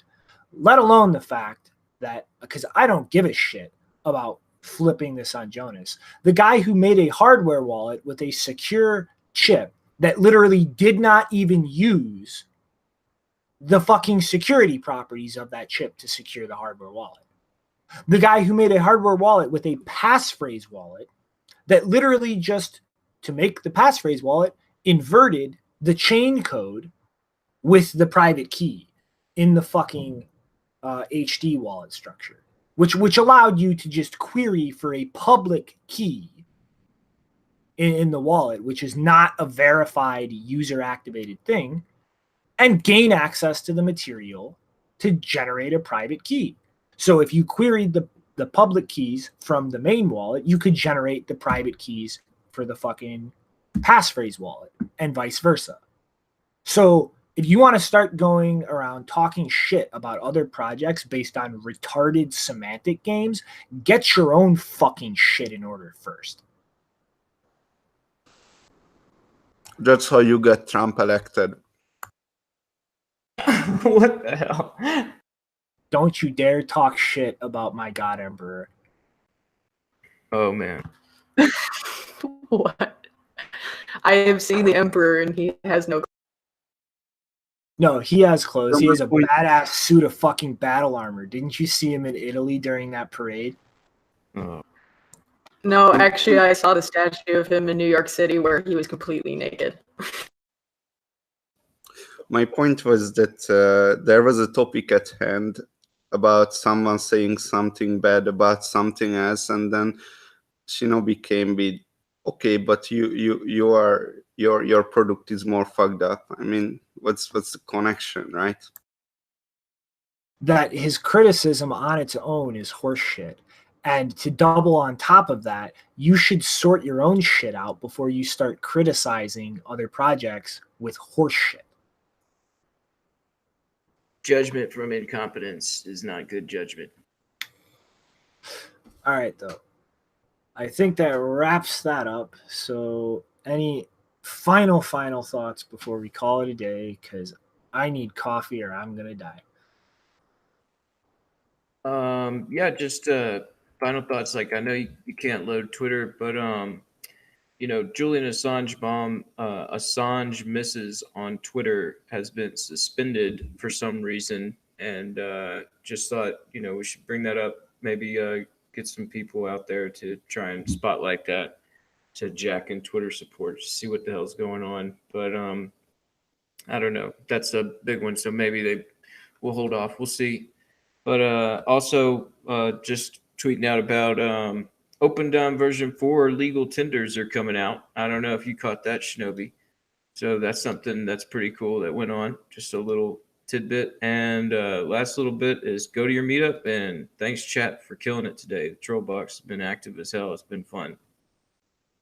Keep it in your pants, you fucking perverts. My final thoughts are about the chat too, that Alex A was dominating the chat today.